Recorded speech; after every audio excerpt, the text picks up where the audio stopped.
Of the ship కి ownership ఇచ్చేస్తున్నారు. Hero oriented సినిమాలుగా project అవుతున్న భారం మొత్తాన్ని కెప్టెన్ల మీదే పెట్టి రిలాక్స్ అవుతున్నారు. కెప్టెన్ ఏం చెప్తే అదే చేశాం. ఈ సినిమా కలర్ థీమ్ మొత్తం కెప్టెన్ జోనర్లోనే ఉంటుందంటూ A to Z అన్నిటినీ కెప్టెన్నే ముందు నిల్చోబెడుతున్నారు.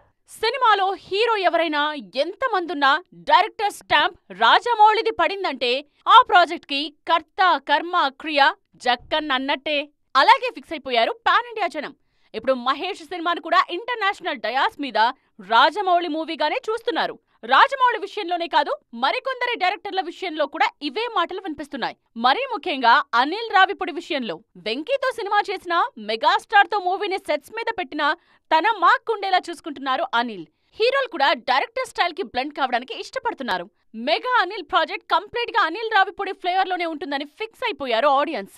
ఈ మధ్య కుబేరా ప్రమోషన్స్ లోనూ ఇలాంటి మాటలే వినిపించాయి. ఈ సినిమాలో ధనుష్ అయినా, నేనైనా, రష్మిక అయినా శేఖర్ కమ్ముల ఏం చెప్తే అదే చేశాం, ఆయన చెప్పనిది ఏదీ మేం చేయలేదు అని ఓపెన్ స్టేట్మెంట్ ఇచ్చారు నాగార్జున. కుబేరా కంప్లీట్ గా మిస్టర్ కమ్ముల మూవీ అని డిక్లేర్ చేసింది unit. Rajasaab latest promotional content లో కూడా మారుతి ఫ్లేవర్ బాగా ఉందనే విషయం స్పష్టమైంది. ప్రభాస్ ఫ్రెష్ గా కనిపిస్తున్నారనే మాటలు వినిపించాయి.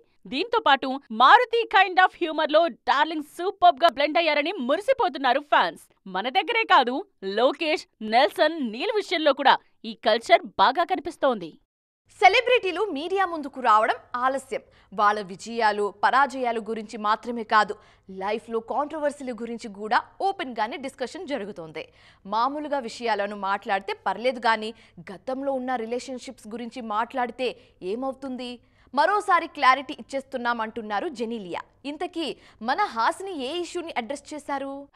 హాసిని అంటూ జెనీలియా బొమ్మరిల్లో చేసిన టైంలోనే నార్త్ లో రితేష్ దేశ్ముఖ్ తో పీకల్లోతు ప్రేమలో ఉన్నారనే ప్రచారాలు వినిపించేవి. వాటినే నిజం చేస్తూ పెళ్లి చేసుకుంది ఈ జంట. 2 పిల్లలతో నచ్చినట్టు లైఫ్ లీడ్ చేస్తున్నారు ఈ బ్యూటీ. అడపాదడపా సినిమాల్లోనూ నటిస్తున్నారు. ఆ మధ్య భర్తతో కలిసి మజ్లీ రీమేక్ లో నటించిన జెనీలియా ఇప్పుడు సితారే జమీన్ పర్ లో అమీర్ తో కలిసి స్క్రీన్ షేర్ చేసుకుంటున్నారు. ఈ సినిమా ప్రమోషన్స్ లో భాగంగానే ఆమె రీసెంట్ గా మీడియా ముందుకొచ్చారు. సితారే జమీన్ పర్ గురించి ప్రస్తావిస్తూనే ఆమె పర్సనల్ లైఫ్ గురించి కూడా ప్రశ్నల వర్షం కురిసింది. అన్నిటినీ అడ్రస్ చేసిన జెనీలియా జాన్ అబ్రహం ఇష్యూ విషయాన్ని ఎలా డీల్ చేస్తారోననే ఆతృత సర్వత్రా కనిపించింది. కానీ దాన్ని కూడా చాలా ఈజీతో హ్యాండిల్ చేశారు ఈ బ్యూటీ. అసలు జాన్ అబ్రహంతో తనకు అలాంటి అనుబంధమే లేదని ఓపెన్ అయ్యారు జెనీలియా. జాన్ ని తాను సెట్లోనే పెళ్లి చేసుకున్నట్టు పుకార్లు పుట్టించారని గుర్తు చేసుకున్నారు. ఎవరి వ్యక్తిగత జీవితాలు వాళ్లవైనప్పుడు లైఫ్ కి డ్యామేజ్ కలిగించేలా అలాంటి వార్తలను ఎందుకు పుట్టించాల్సి వచ్చిందో ఇప్పటికీ అర్థం కావడం లేదన్నారు. ఆ టైంలో కాస్త పానిక్ గా అనిపించినా వాటిని ఎవరు స్ప్రెడ్ చేశారో తెలుసుకున్నాక వారి కుట్ర తెలిసిందన్నారు.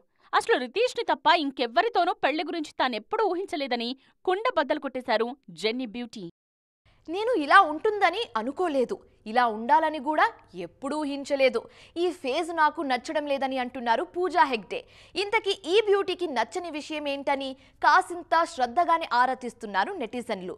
ఇంతకీ సిల్వర్ స్క్రీన్ అరవింద చెప్పొచ్చిన విషయం ఏంటంటారు? సక్సెస్ కావాలంటే ఓపిక ఉండాలి. ఓపిక లేకపోతే ఏదీ సాధించలేం. ఏదైనా సాధించాలంటే దానికి కాస్త సమయం ఇవ్వాలి. ఇలా చెప్పాలనుకున్న విషయం చుట్టూ మాటల్ని తిప్పేశారు silver screen beauty Pooja Hegde. ఓపిక సంగతి సరే, ఏదో విషయం నచ్చలేదని అంటున్నారు కదా, దాని సంగతి చెప్పండి అని అంటే జననాయగన్ టాపిక్ తెచ్చేశారు పూజ. దళపతి హీరోగా నటిస్తోన్న ఆఖరి సినిమా జననాయగన్. ఆ తర్వాత ఆయన రాజకీయాలకు ఫుల్ టైం కేటాయించాలనుకోవడంతో సినిమాలకు ఫుల్ స్టాప్ పెట్టేయాలని ఫిక్స్ అయిపోయారు. ఆల్రెడీ షూటింగ్ చాలా వేగంగా నడుస్తోంది. ఈ సినిమాలో పూజా హెగ్డే నాయిక. ఆమె పోర్షన్ ని కంప్లీట్ చేసేశారు మేకర్స్. తన షూటింగ్ పార్ట్ పూర్తయిన విషయాన్ని మెన్షన్ చేస్తూ పోస్ట్ కూడా పెట్టారు పూజా హెగ్డే. అంతా బాగానే ఉన్నా విజయ్ నటిస్తున్న ఆఖరి సినిమాలో తాను హీరోయిన్ అనే పేరు గురించి ఆలోచించినప్పుడల్లా బాధగా అనిపిస్తుందని చెప్పారు పూజ. విజయ్ లాంటి బెస్ట్ పర్ఫార్మర్ మళ్లీ మళ్లీ సినిమాలు చేస్తూనే ఉండాలన్నారు. దళపతి ఫ్యాన్స్ లాగానే తాను కూడా ఆయన సినీ ఎగ్జిట్ ని ఇష్టపట్టలేదన్నారు. విజయ్ తో మళ్లీ మళ్లీ సినిమాలు చేసే అవకాశాల కోసం ఎదురు చూస్తుంటానని చెప్పారు మేడం పూజ. అసలు ప్రమోషన్లకు రారు, సినిమా ఎలా వచ్చిందో పట్టించుకోరు, జస్ట్ అలా కాల్ షీట్లు ఇచ్చి ఇలా షూటింగ్ కంప్లీట్ చేసి కామ్ అయిపోతారు. మరి అలాంటి స్టార్కి అంత క్రేజ్ ఎందుకు? ఆ క్రేజ్కి ఎంత రెమ్యూనరేషన్ అందుకుంటున్నట్టు? అసలు సినిమా బడ్జెట్లో ఆయన రెమ్యూనరేషన్ షేర్ ఎంత? సరిగ్గా ఇలాంటి డిస్కషనే జరుగుతోంది అజిత్ గురించి.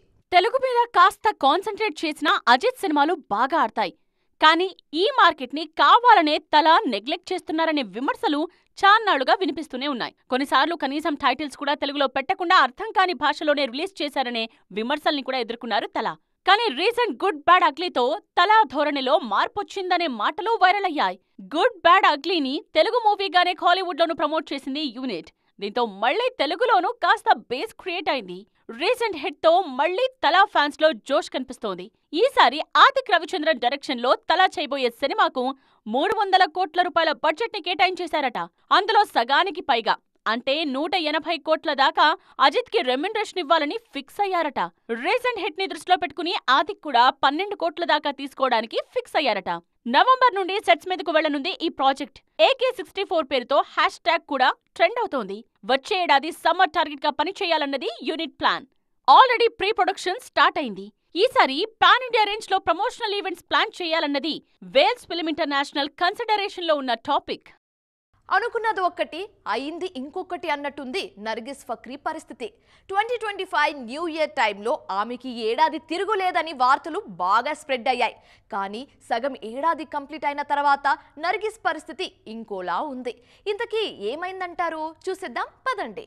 జీవితంలో ప్రతిదీ ఏదో ఒక విషయాన్ని నేర్పించే ప్రయత్నం చేస్తూనే ఉంటుందంటున్నారు నర్గిస్ ఫక్రీ. ఇప్పుడు ఈ విషయాలన్నీ ఎందుకు ప్రస్తావిస్తున్నారనే ఆలోచన ఫ్యాన్స్ మనసులో ఉన్నప్పటికీ ఇంకేం చెబుతారోనని ఇంట్రెస్టింగ్ గా విన్నారు. జీవితంలో కొన్ని సందర్భాలు కఠినంగా అనిపిస్తూ ఉంటాయి, మరికొన్ని సైలెంట్ గా ఉంటాయి. అయితే మనకు కావాల్సిందంతా ఓర్పు. కాసింత నిలిచి నిదానంగా వినసాగితే లైఫ్ మనతో ఏదో గుసగుసలాడుతూనే ఉంటుంది అని చెప్పుకొచ్చారు నర్గిస్. ప్రైవేట్ సాంగ్లతో అప్పుడప్పుడు తళుకుమనిపించే ఈ లేడీ ఈ మధ్య కూడా తేరే యాదన్ సాంగ్ లో మెప్పించారు. దేశీ గర్ల్ హ్యాష్ ట్యాగ్ లో హల్చల్ చేశారు. అప్పట్నుండే కాదు, అంతకు ముందు కూడా 2025 తనకు మరింత పాజిటివ్ గా ఉంటుందని ఈ భామ పదే పదే చెప్పినా పెద్దగా ఫలితం లేదని పెదవి విరుస్తున్నారు ఫ్యాన్స్. నర్గిస్ నటించిన హౌస్ఫుల్ 5 ఈ నెలలోనే విడుదలైంది. ఈ మూవీలో ఆమె చేసిన కాంచీ రోల్ కి పెద్దగా ఇంపార్టెన్స్ లేదు. పైగా సినిమా భారీ విజయాన్ని సొంతం చేసుకుందా అంటే అదీ లేదు. పెట్టిన డబ్బులొచ్చాయని బొటాబొటిగా కలెక్షన్స్ చూపించారు మేకర్స్. ఇటు తెలుగు ఎంట్రీ కూడా ఏడాది లేనట్టే. ఆ మాటకొస్తే ఇప్పట్లో లేనట్టే. హరిహర వీరమల్లు ఫస్ట్ పార్ట్ లో నర్గిస్ లేరనే విషయాన్ని స్పష్టం చేశారు మేకర్స్.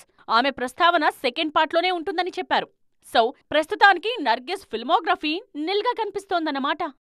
చూసారుగా, ఇవి ఇవాల్టి సైమా 2.0 ముచ్చట్లు. మరిన్ని ఇంట్రెస్టింగ్ అండ్ ట్రెండింగ్ అప్డేట్స్ తో మళ్ళీ కలుద్దాం. Till then keep watching TV9. Bye.